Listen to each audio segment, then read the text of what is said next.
Hello my dear friends, you're in the Military Summary channel, and in this video we're going to discuss the most important events that took place during the previous 12 hours. We have lots of very interesting updates, so let's start.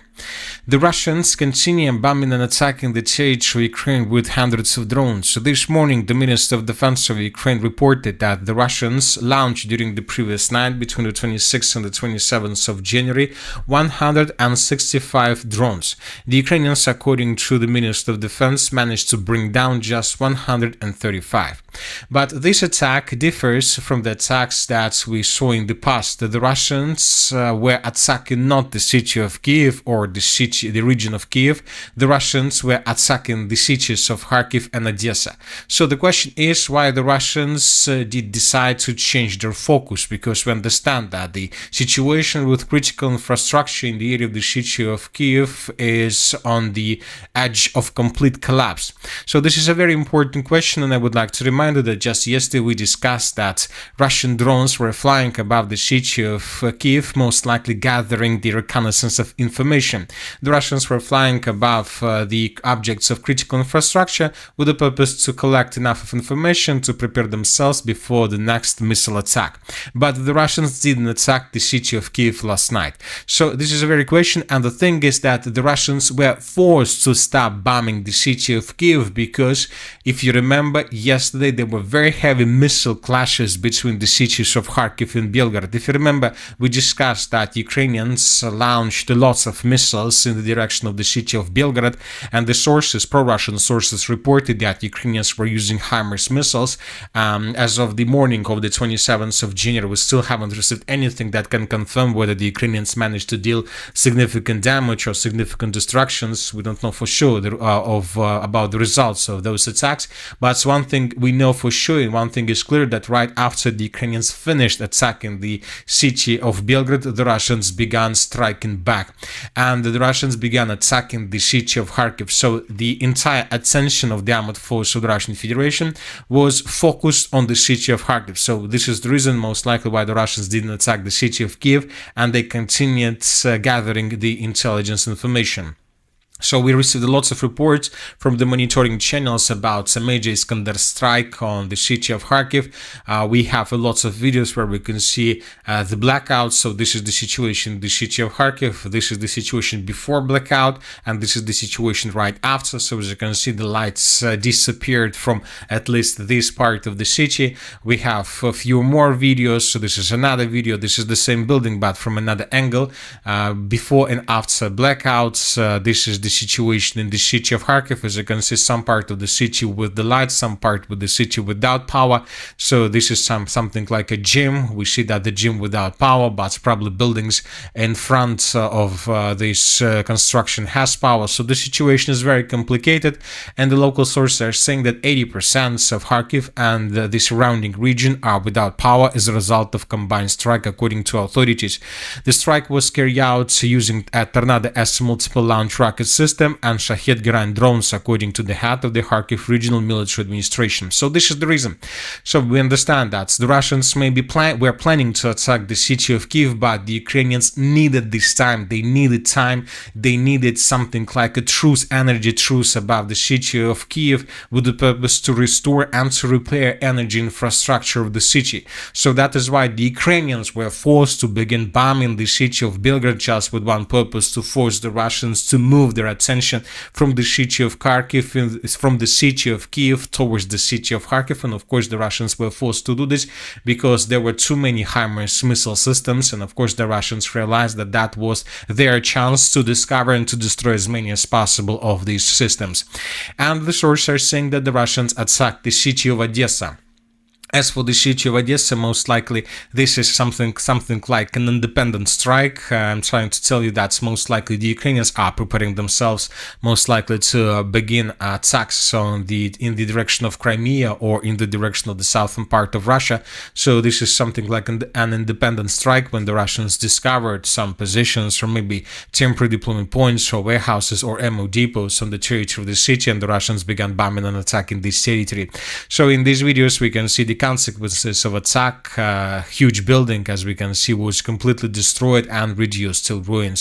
So we are waiting for additional updates, of course. The Russians continue conducting reconnaissance operation, gathering the intelligence information, and most likely when they have enough of information, they will strike once again. As for the, let's say, common energy situation in Ukraine, the sources are saying that up to 20 hours without power, strict power outage schedules in the Chernihiv region. We have huge problems with electricity in the city of Kharkiv, up to 80% of the city without electricity. We have huge problems on the territory of the city of Odessa, the same story, power outages, and of course huge problems on the territory of the city of Kiev. At the same time, we received probably one of the most important updates. Martial law and mobilization have been extended in Ukraine.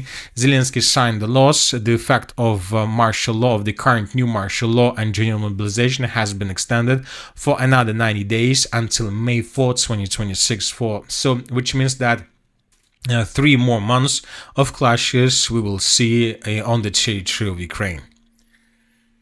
Now let's discuss a few more strikes that were carried out by Russians. One of them took place in the most northern part of the Sumy region. Here, according to pro-Russian sources, we can see a truck, most likely with drones, and the Russians, when they discovered this truck, attacked this truck with Iskander missile or with the Tornado S missile. So this is the moment when the Russians attack with very fast missile. The truck was destroyed. So this is the first video that was published from the most northern part of the Sumy region.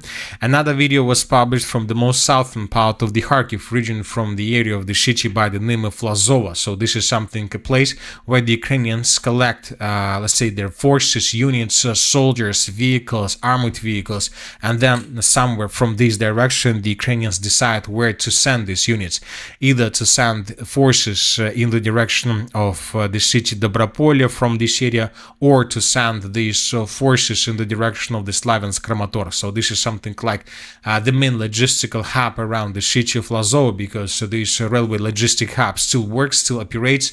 And the Russians published this video, and here we can see a very huge column, a very huge concentration of Ukrainian vehicles. I tried to calculate the number of vehicles in this area, and I counted up to 50 vehicles of different types, armored vehicles, tanks, infantry, fighting carriers, and so on. When the Russians discovered this concentration of forces, the Russians attacked this territory with 3 or 4 Iskander missiles. So lots of strikes. Just here we might see 3 explosions, 3 attacks, 3 Iskander missiles. We can see something like an evacuation crew that arrived at this area with the purpose to evacuate vehicles, so those who managed to survive. But this huge concentration of forces were destroyed, so which means that one of the front lines won't be able to receive additional reinforcements and reserves in coming days. Now let's talk about the most important update when talking about the situation on the ground, and we're going to talk about the Kupiansk direction. Today, the chief of the general staff of the armed forces of the Russian Federation, Valery Gerasimov, made a fantastic statement. Yes, this is a fantastic statement, and telling the truth, lots of pro-Russian sources called these statements as fantastic. So what is happening? He stated that today the Russians managed to finish the battle for the settlement of Kupiansk-Uzlovoy. So of course, based on the report published by the chief of the general staff of the armed forces of the Russian Federation, we have adjusted the map, but you know that I read lots of articles published by pro-Russian sources. I read lots of articles published by pro-Russian mappers and pro-Ukrainian mappers and neutral mappers, and telling the truth, nobody believes that this is the situation, this is the reality. So we have adjusted the map because we have some rules, but telling the truth, we believe that maybe in coming days we will receive something like evidence or some pictures or updates that will confirm completely opposite situation. Anyway, we have colored not the entire Kupiansk-Uzlovoy, but the central part. Once again, these are the changes, and of course everything is possible, telling the truth, and maybe this is the reality, who knows, but you know that the situation in the area of the city of Kupiansk is too complicated. There were Russian counter-offensive operation, there was a Ukrainian counter-offensive operation, so there is a very, very huge gray zones, lots of gray zones, lots of territories covered with the fog of war. There are too many Ukrainian positions, there are too many Russian positions, and sometimes these positions could be located right in front of each other. So that is why the situation here is still very complicated, but this report is very interesting. So we have adjusted the map, and if this information is correct, and if summarizing everything that was stated by the Russians during the previous months, we can say that the battle for the northern parts of the eastern bank of the river Oskol has been completed. There are just several villages left, and we are talking about the villages of Kovsharovka, Novoosinovo, and Glushkovka. So we are talking just about the villages which are located in the southern pocket of the northern Kupinsk direction. So, and the Russians, according to different mappers and according to different videos, have already begun their assault operation in this area. And in this video we can see how Russians were bombing first positions and temporary deployment points of the armed forces of Ukraine on the territory of the city of Kovsharovka. So first explosions, first attacks occurred. So let's wait and see what is going to be next. Of course, we are waiting for a video where we might see Russian soldiers raising the Russian flag through the city of Kupinsk-Uzlovoy. As of the moment when I started making this video, we still haven't received anything. So let's wait and see, of course. Let's wait and see, and then obviously everything will become clear. Now let's move further and let's talk about the Slaviansk direction. During the previous 12 hours, the Russians continued their offensive operation, and we have additional changes on the ground to the west of the river of Bakhmutka and to the south of the river of Seversky Donets. So these are the changes on the ground, and all these changes were made based on the videos that were published by pro-Ukrainian sources. In this video, we can see how Ukrainians with FPV drones were attacking Russians to the west of the river of Bakhmutka, to the southwest of the city of Seversk. Lots of attacks, lots of explosions, lots of episodes during this video, and two of them were geolocated at these 2 points. So based on this video, we have adjusted the map.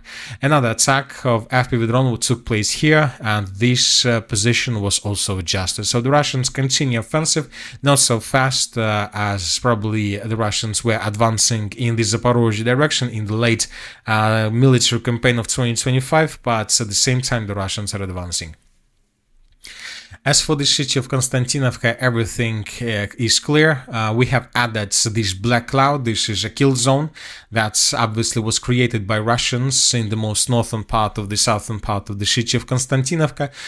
We added this area because this is the only corridor that Ukrainians can use to bring additional reinforcements and reserves in the southern part of the city. So, and the Russians, of course, established complete control over the territory. And today we received another video of how Ukrainians were trying to redeploy their forces from the northern part, from the mainland in the direction of the southern part of the city of Konstantinovka, but the vehicle, when was discovered, was immediately attacked by an FPV drone of the armed forces of the Russian Federation, and was destroyed. So this episode took place right exactly in this area, and we see that Ukrainians, if they send their units, vehicles, they can probably get only the central part, so this line, and the Ukrainians are not risking to move further in the southern direction, but even this is not enough to secure their vehicles completely, because Russians have complete control over the territory. So as of now, it's something like a siege. Ukrainians have huge problems with the logistics. The Russians are not moving further. They're waiting because they understand that sooner or later Ukrainians we won't be able to support the defense of the southern part for so long with the space of losses. So which means that the Russians are just waiting and they're counting the Ukraine's losses.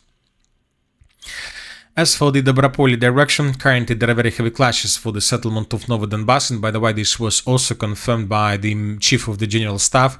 During the previous 24 hours, we received another video that confirms very heavy clashes on the territory of the settlement, and these are the changes, by the way, on the ground between the dates. This is, for example, the end of the 24th of January. This is approximately the moment when the Russians launched their offensive operation with the purpose to establish complete control over the settlement of Novodonbass, and as of the morning of the 27th of January, the Russians secured, as you can see, up to 25% of the village, or up to even 30%, and the Russians continue advancing. Now let's move further and let's discuss the situation in the Zaporozhye direction. The most important update is coming from the western Zaporozhye. Today, the same situation. The chief of the general staff reported that Russians managed to establish complete control over the settlement of Novoyakovlevka. We haven't managed to adjust the map. We are waiting for additional updates, for additional clarifications, maybe the report of the Minister of Defense. And when we receive one, we will of course adjust the map and we will discuss everything during the next video. So once again, most likely before the next video, we will adjust the map and we will color the territory like this. So we will color the territory of Novoyakovlevka under complete Russian control, and we will move Ukraine's positions further in the east or in the northeast. So this is the situation. Let's wait and see. And of course, we are waiting for videos with flags, because this is going to be the most probably reliable proof of additional progress on the ground from the Russian side.